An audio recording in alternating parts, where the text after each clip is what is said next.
There's a city in the American South that defies every rational explanation for its own existence. It sits below sea level, hemmed in on every side by water, the vast Mississippi River on one flank, Lake Pontchartrain behind, and the slow creep of Gulf Coast swamp pressing in from all directions. Its founders knew this. Every administrator who ever tried to govern it knew this. Yet for over 300 years, generation after generation has chosen not only to remain in this precarious, sodden, beautiful place, but to pour into it a richness of culture, music, food, ceremony, and spirit that has reshaped the world beyond its own muddy shores.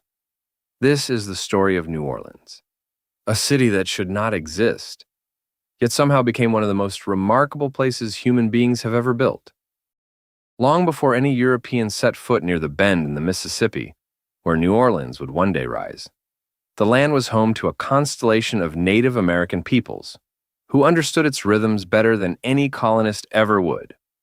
The Choctaw people called the area Bulbancha, a name that translates with beautiful foresight as land of many tongues. It was a trading hub for thousands of years, a convergence point where different tribes met, bargained, formed alliances, and exchanged languages and goods along the natural waterways threading through the delta.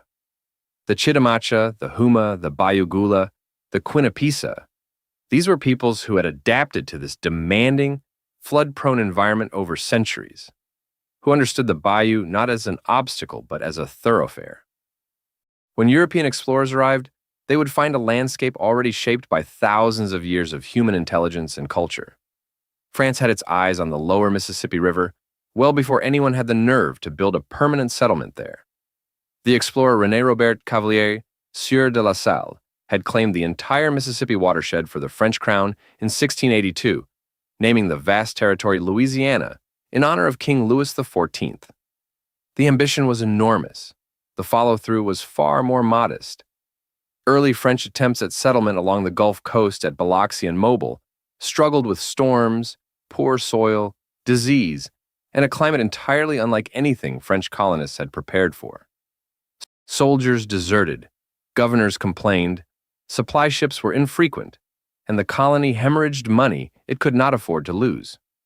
It was against this backdrop of near failure that a Canadian-born French officer named Jean-Baptiste Lemoyne de Bienville made a decision that would change the history of a continent.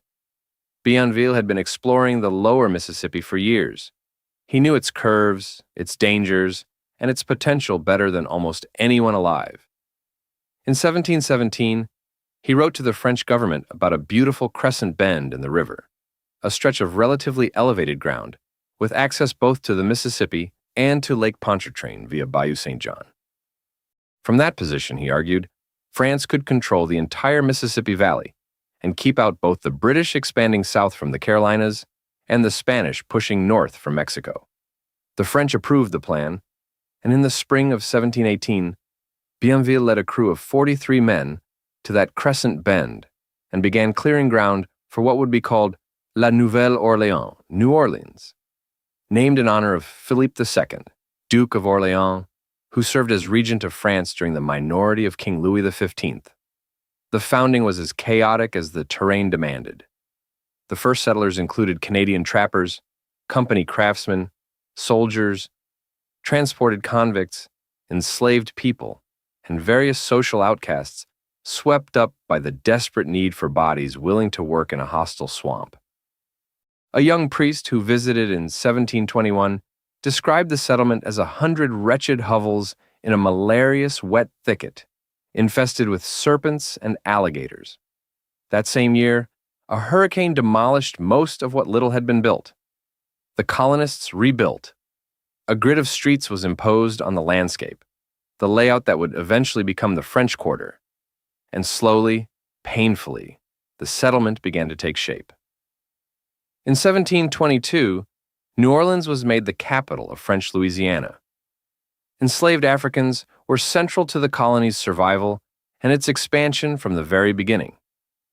The first ships carrying enslaved people arrived in Louisiana in 1719, and by the early 1720s, thousands of men and women were being forcibly transported from the Senegambia coast of West Africa to work the plantations emerging along the Mississippi. In 1724, French authorities codified the brutal system governing their lives under the Code Noir, a set of laws that defined enslaved people as property, while simultaneously imposing a thin Catholic framework around the institution. What the enslavers could not suppress, however, was the cultural vitality the African population carried within itself.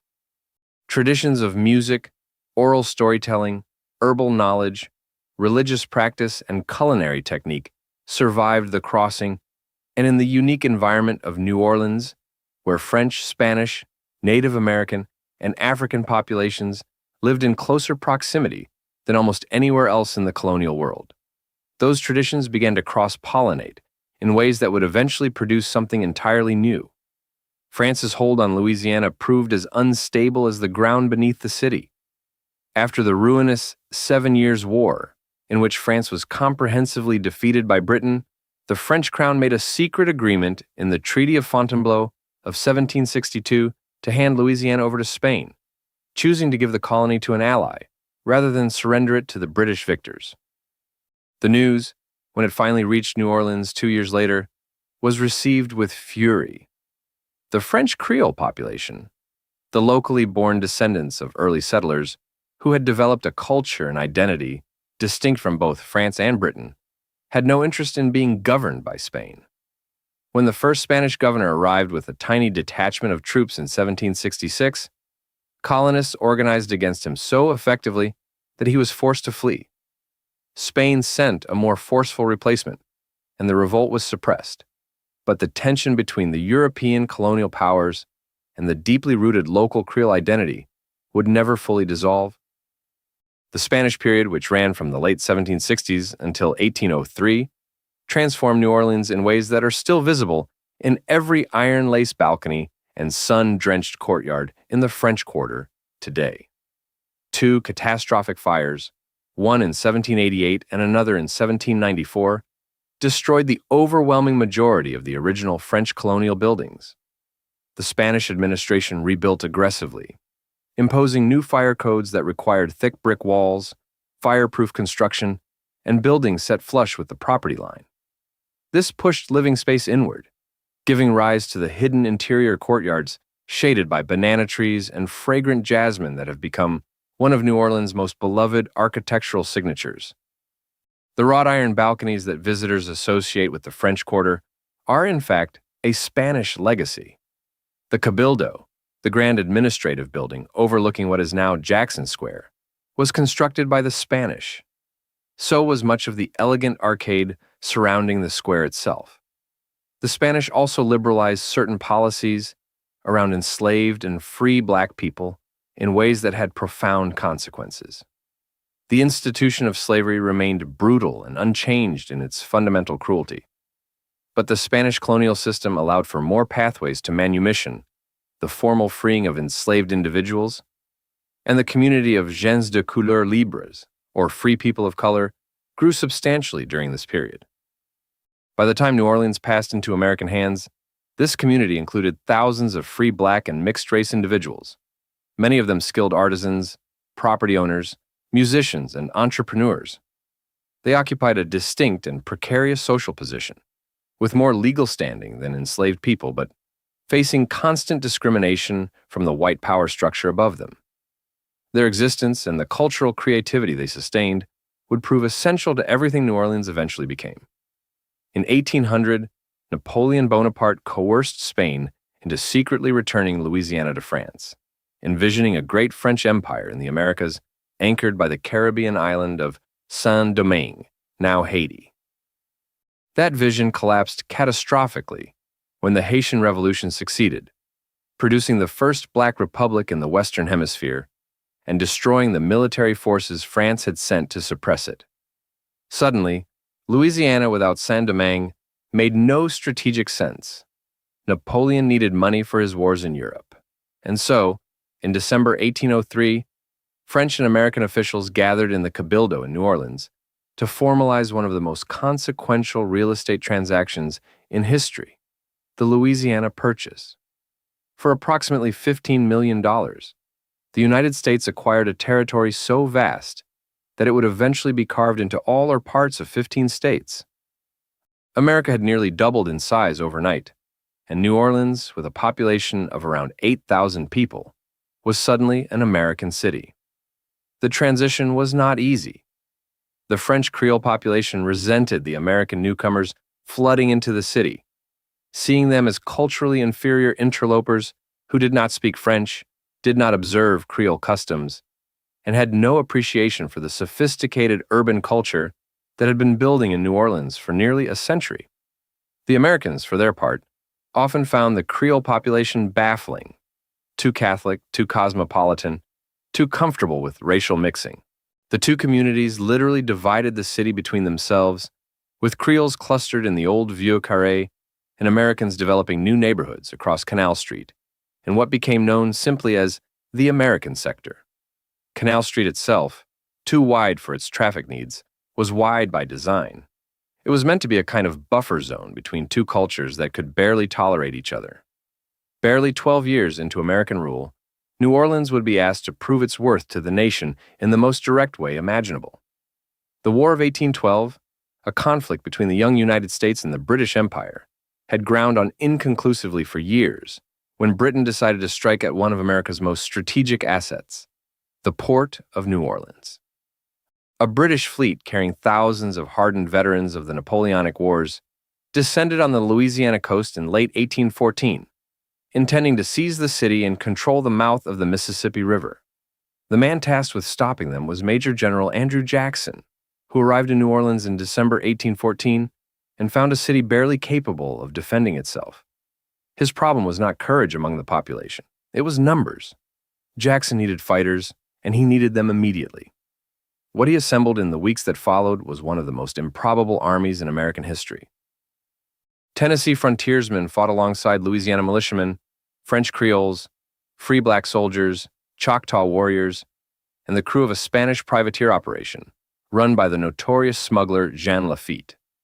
Lafitte and his Barratarian pirates had initially been approached by the British themselves and offered a considerable sum to switch sides.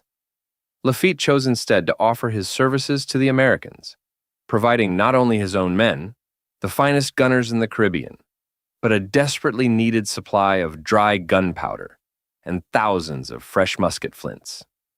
Jackson, who had initially called the pirates hellish banditti, swallowed his reservations and put them to work on his artillery line.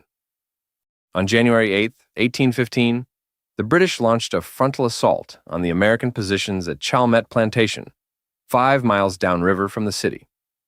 What followed was less a battle than a catastrophe for the attacking force. Advancing in disciplined columns across open ground against concealed riflemen and accurately served artillery, the British suffered over 2,000 casualties in less than an hour. The American side lost roughly 13 men killed. The British commander, Major General Pakenham, was among the dead. The news traveled across an astonished country. New Orleans had not merely survived. It had humiliated the most powerful military force on earth. Andrew Jackson became a national hero and eventually president. Jean Lafitte received a full pardon from President James Madison.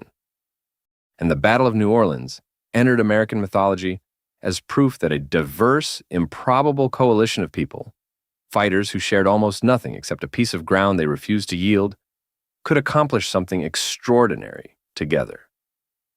In the decades following the Battle of New Orleans, the city grew at a pace that strained every attempt to understand it. The introduction of commercial steamboats on the Mississippi River transformed New Orleans from a modest colonial port into one of the greatest commercial centers on earth. The first steamboat arrived in 1812. By 1840, more than 400 were operating on the river. Goods that had once taken weeks to move downstream now arrived in days.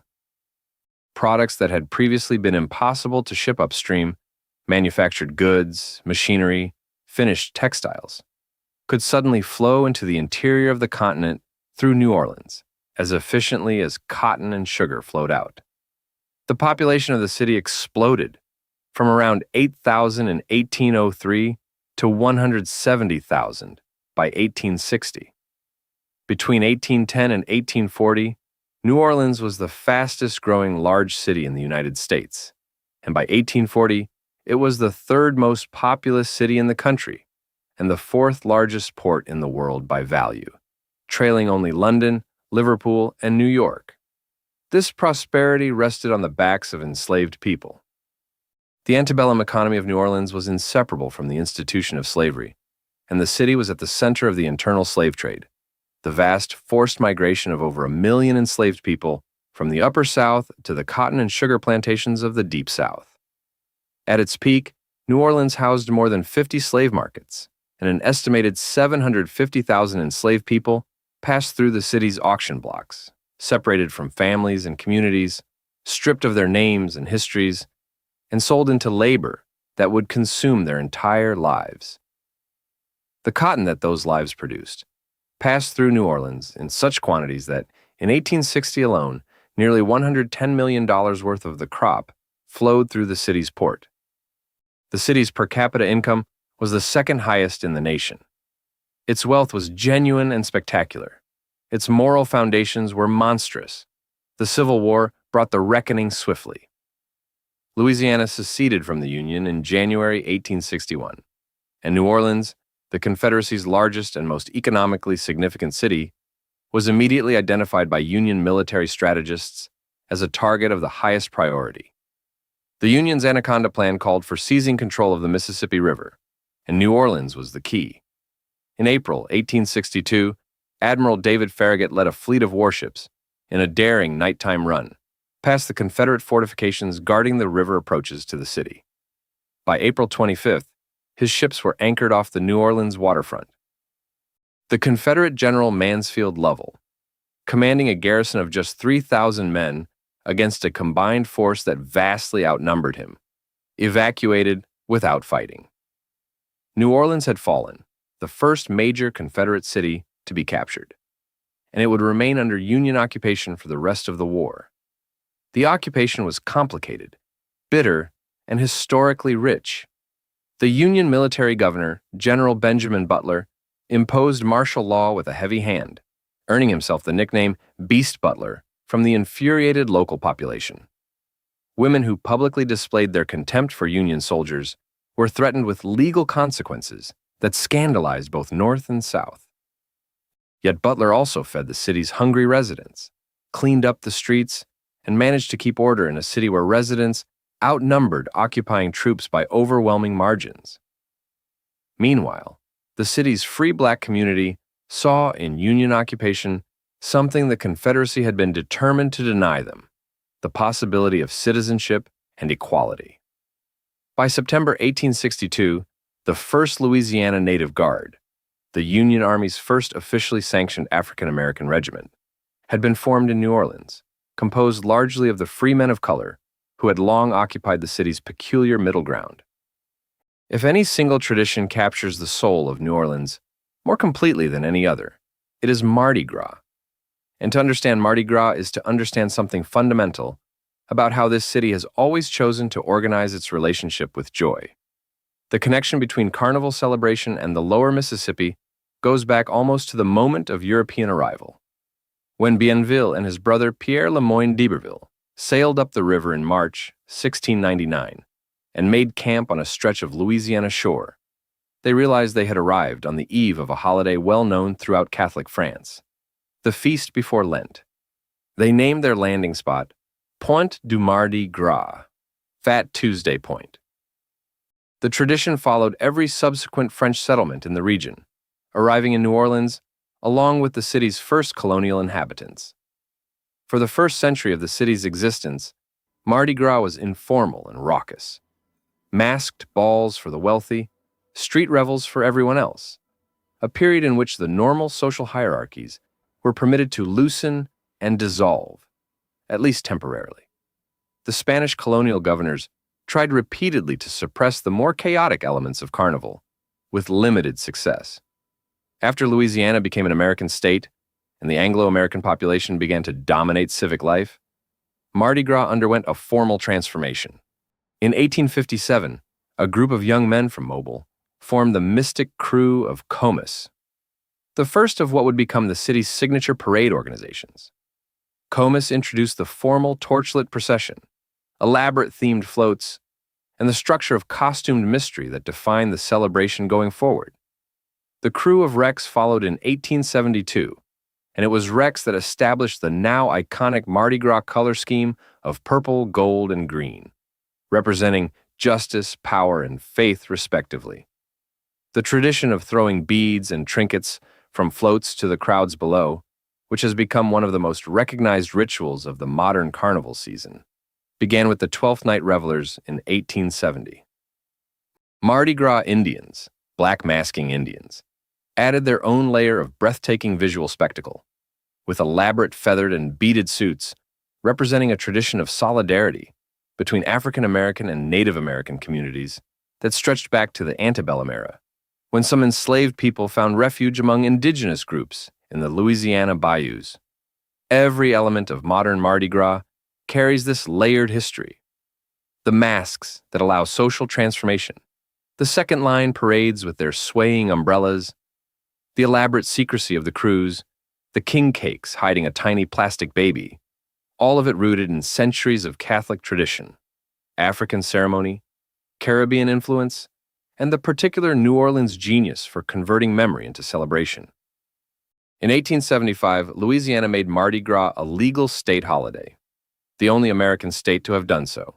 Today, the annual celebration draws more than 1 million visitors into the streets of New Orleans, filling Bourbon Street and St. Charles Avenue and every neighborhood in between with the kind of mass human joy that cities rarely permit themselves.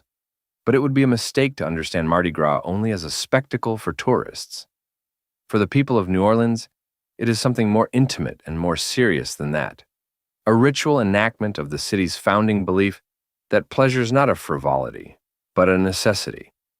That beauty and music and food and community are the things that make survival worthwhile. A city that has spent 300 years fighting floods, fires, epidemics, and disasters has earned the right to celebrate with abandon. No cultural gift New Orleans has given to the world rivals the music it invented at the turn of the 20th century. Jazz did not emerge from a single moment or a single genius. It grew out of a collision of traditions that was only possible in this specific place, at this specific time, among a population that had inherited European harmony, African rhythm, Caribbean melody, and the American blues tradition all at once.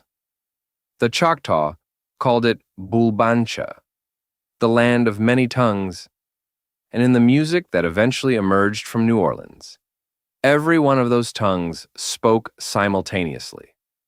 The seeds were planted decades before anyone called the music jazz. On Sunday afternoons throughout the 19th century, enslaved and free black people gathered in a marketplace that became known as Congo Square, a public space where African musical traditions were permitted to survive in a form found nowhere else in the American South. Drumming, dancing, and call-and-response singing took place there openly, maintaining connections to West African culture that the plantation system elsewhere worked to suppress entirely. These Sunday gatherings fed directly into the musical culture of New Orleans neighborhoods.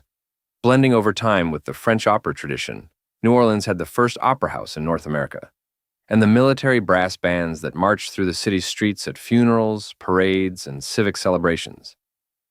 Add to this the influence of ragtime, the syncopated piano music that swept America in the 1890s, and the blues carried into the city by musicians from the rural Deep South, and by the late 1890s, New Orleans possessed something extraordinary, a musical culture of such complexity and vitality that it needed only one more ingredient to produce something genuinely new. That ingredient was improvisation. The musicians who assembled in the dance halls and parlors and street corners of New Orleans, many of whom could not read written music and learned entirely by ear, discovered that the most exciting thing they could do with a melody was to depart from it, to follow an emotional impulse in real time, to play not what was written but what was felt. Historians generally credit Buddy Bolden, a cornet player who worked as a barber in the uptown neighborhood, as the first musician whose sound could properly be called jazz. By the early 1900s, Bolden was leading a band that played a harder, looser, more blues-inflected version of the dance music that New Orleans had always loved, and the city's musicians followed his lead. What followed was an explosion of creativity with no real parallel in American cultural history. Joe King Oliver refined the ensemble approach that gave early New Orleans jazz its polyphonic texture, multiple horns playing different melodic lines simultaneously, weaving around each other in an improvised conversation. Jelly Roll Morton, who claimed, with his customary modesty, to have personally invented jazz in 1902, was one of the first great jazz composers, a pianist who could take the loose, improvised energy of the music and channel it into something structured and repeatable without losing any of its life. And then there was Louis Armstrong, born in New Orleans in 1901, raised in poverty in the Battlefield neighborhood near Storyville, who learned the cornet in a boys' home and transformed jazz from an ensemble art into one in which individual genius could soar above the group. Armstrong eventually left New Orleans for Chicago and then New York, but he carried the city with him everywhere he went, and everywhere he went, the music changed. The District of Storyville, the legally sanctioned red light district established in 1897 in the blocks just outside the French Quarter, played an important role in jazz's early development. Not because jazz was born there, but because it provided steady employment for musicians at a time when that was otherwise hard to come by. Piano players and small ensembles worked the brothels and saloons of Storyville's 20 square blocks, night after night, developing their craft for audiences who wanted nothing so much as music that made them feel alive. Jelly Roll Morton worked Storyville for years. Sidney Bechet performed there. The district became, in the popular imagination, synonymous with the wild, illicit energy of the music itself, though jazz historians are careful to point out that it was already spreading well beyond those particular blocks, before Storyville even opened its doors. In 1917, the United States Navy, concerned about the moral welfare of soldiers being shipped to Europe for the First World War, pressured the city to close Storyville permanently. The musicians scattered into the broader city and, increasingly, into the wider world, to Chicago, New York, San Francisco, and eventually every jazz club on earth. The 20th century brought New Orleans into contact with the full complexity of American life, its contradictions, its violence, its reformist impulse, and its capacity for both extraordinary cruelty and extraordinary resilience. The Reconstruction era that followed the Civil War had promised the city's black population, including the large and sophisticated community of free people of color, a degree of political participation unprecedented in the South. That promise was systematically dismantled. The Supreme Court case of Plessy versus Ferguson, which established the separate but equal doctrine that legitimized racial segregation across the country, originated in New Orleans, where a group of free people of color deliberately challenged the segregated streetcar law in 1892 by having Homer Plessy intentionally violate it and be arrested. They hoped the courts would vindicate them. The courts did not. The decision in 1896 locked the country into another 60 years of legally sanctioned apartheid, and New Orleans, for all its complexity and Creole ambiguity, was not exempt from its consequences. Prohibition arrived in 1920, and New Orleans responded in a manner consistent with its entire history. It simply refused to comply. The city had always treated its relationship with alcohol as something beyond the reach of lawmakers from distant capitals, and it was not about to reconsider that position. Bootleggers imported liquor via Lake Pontchartrain. Speakeasies multiplied throughout the French Quarter. Police officers, many of them operating on the principle that the law was someone else's problem, looked the other way or actively participated in the trade. Federal prohibition agents who raided the city found quantities of contraband that astonished them. By some accounts, New Orleans was the single largest alcohol distribution center in the country during the Prohibition years, a distinction its citizens wore without any particular embarrassment. The old Absinthe House on Bourbon Street never really closed, Neither did most of the other establishments that the law technically required to do so. The Great Depression of the 1930s hit New Orleans hard, as it hit every American city, but the port continued to function and the culture continued to generate its particular form of consolation. World War II brought a new wave of economic activity. The port was vital to the Allied effort, and factories reopened, and the jazz that New Orleans had given to America rang from jukeboxes across the country as soldiers danced in the years before they shipped out to Europe and the Pacific. In the post-war decades, New Orleans settled into a slower rhythm. The great cities of the Sun Belt were growing faster, industrializing more aggressively. Houston, Dallas, and Atlanta surpassed New Orleans in population. The city that had once been the fourth largest port in the world was becoming, in some eyes, a monument to its own past. Beautiful, eccentric, culturally extraordinary, but economically adrift. To understand New Orleans is also to understand its food, because in this city, more than any other in the United States, cooking is not merely sustenance, but an act of cultural memory. Every dish that emerges from a New Orleans kitchen carries within it the traces of every civilization that has passed through the city. French technique, Spanish spice, African ingredient, Native American plant knowledge, Caribbean flavor, German sausage, Italian tomato. The result is a cuisine unlike anything found anywhere else on Earth, and it has been that way since the very beginning. Gumbo, the dish that is perhaps most completely identified with New Orleans, is a perfect example of this layered inheritance. The word itself derives from Kiingombo, a term in several Bantu languages of West Africa, meaning okra, the vegetable that enslaved Africans brought across the Atlantic, and that became the original thickener in Louisiana's defining stew.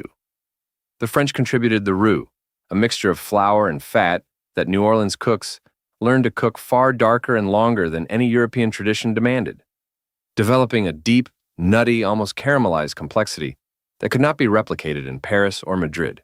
Native Americans contributed filet powder, made from ground-dried sassafras leaves, as an alternative thickener and flavoring. Spanish colonists contributed influences from paella and the broader Mediterranean tradition of one-pot cooking.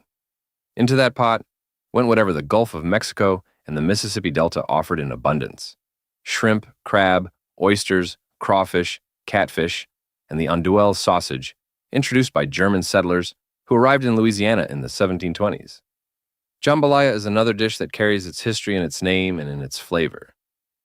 Spanish colonists attempting to recreate the paella of their homeland with the ingredients available in Louisiana substituted tomatoes and local proteins, chicken, shrimp, whatever sausage was on hand, for the saffron-scented rice dishes of the Iberian Peninsula. The result, which exists in both a Creole version, enriched with tomatoes, and a Cajun version, built on a deeper, darker stock without them, became one of the defining staples of the Louisiana table. Po' boy sandwiches, crusty French bread stuffed with fried oysters or shrimp or roast beef, trace their name to a 1929 streetcar strike, when a New Orleans restaurant offered free food to the striking workers they called poor boys. Beignets, the square pillows of fried dough buried under powdered sugar that have been served at Café du Monde in the French Quarter continuously since the Civil War era, are a direct inheritance from French colonial tradition. Red beans and rice on Monday, a custom so embedded in the city's weekly rhythm that Louis Armstrong reportedly signed his letters, "Red beans and ricely yours," grew out of the practical need to use Sunday's ham bone to flavor a pot of beans that could simmer unattended while the laundry was done. What unites all of these dishes is not any single flavor or technique, but the philosophy behind them, a conviction that cooking is a form of love, that feeding people well is a moral act, that the table is where community is built and sustained. In New Orleans, this is not a sentiment, but a lived reality. Restaurants have histories. Recipes have genealogies. The argument about whose grandmother made the better gumbo is not frivolous. It is a conversation about identity, about belonging, about what it means to be from this particular place. In a city that has lost so much to floods and fires and plagues and storms, the recipes that survive carry an almost sacred weight. On August 29th, 2005, Hurricane Katrina made landfall on the Louisiana coast, with wind speeds reaching 140 miles per hour. What followed was not merely a natural disaster. It was a cascading failure of engineering, government, and social equity that exposed everything that had been papered over in New Orleans for decades, and it came very close to destroying the city entirely. The storm itself was devastating, but the true catastrophe came in the hours after it passed, when the system of levees and flood walls protecting the below sea level city began to fail. Major flood walls along the 17th Street Canal, the London Avenue Canal, and the Inner Harbor Navigation Canal gave way under the pressure of the storm surge, and water surged into approximately 80% of the city. In some neighborhoods, the floodwaters reached the rooftops of single-story houses. The bowl that the city had been built in, that geographic reality every visitor was warned about, filled completely. The human toll was catastrophic. An estimated 1,833 people died in Hurricane Katrina and the flooding that followed. More than 200,000 homes were damaged or destroyed. Hundreds of thousands of residents were displaced across the United States, with many finding themselves stranded in Houston or Atlanta or Memphis or Baton Rouge with no resources and no clear path home. Those who had been left behind, disproportionately elderly, poor, and Black, endured conditions at the Superdome and the Convention Center that shocked the conscience of anyone watching on television. Food ran out, water ran out, medical care was unavailable. The federal government's response was slow, disorganized, and widely condemned as inadequate. Days passed before meaningful assistance arrived. The storm had revealed in the most brutal way possible the fault lines of race and class that ran beneath the city's celebrated cultural surface. Recovery was agonizingly slow and deeply unequal. Money flowed into New Orleans, but much of it bypassed the communities most devastated by the flooding. Neighborhoods that had been predominantly African American and working class before the storm were slowest to receive rebuilding assistance, and some never fully came back.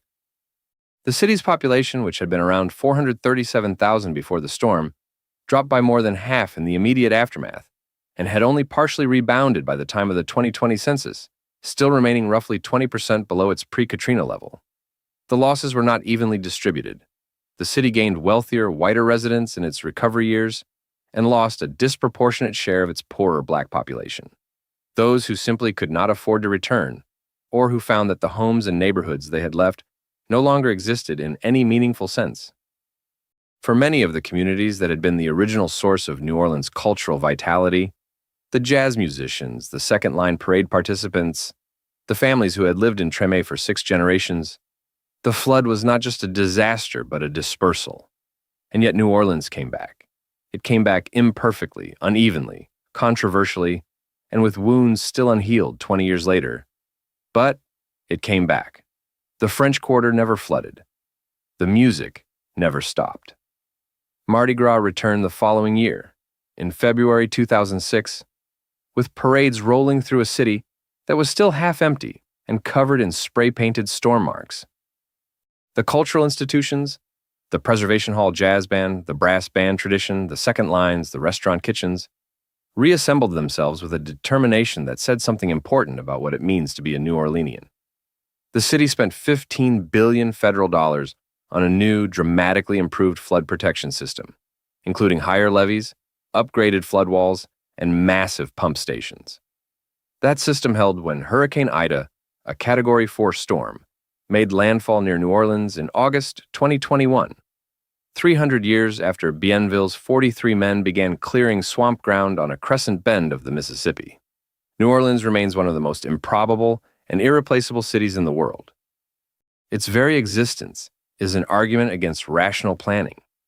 A city built in a place that floods, on land that sinks, in a climate that periodically tries to erase everything its inhabitants have created.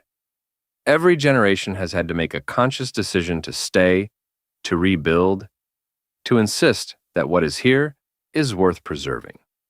That insistence has not always been honored equally across the city's population, And the history of New Orleans, with its magnificent architecture and its jazz and its cuisine and its Mardi Gras, is inseparable from the history of slavery, exploitation, and racial injustice that made so much of that beauty possible. To love New Orleans honestly is to hold both of these truths at once. What New Orleans has given the world, the music, the food, the way of being in time, the philosophy that joy is not separate from sorrow but grows through it, came from this collision, from all these peoples and tongues and traditions compressed into a narrow crescent of wet earth at the bottom of the continent. The Choctaw were right. Bulbancha, the land of many tongues, was always going to produce something extraordinary. It just took 3 centuries of storms, fires, wars, epidemics, and the stubborn refusal of its people to be defeated before anyone fully understood what that something was. New Orleans is not a relic. New Orleans is not merely a party. New Orleans is a 300-year argument, conducted in food and music and architecture and celebration, for the proposition that human culture, messy, complicated, impure, and alive, is worth any cost to preserve.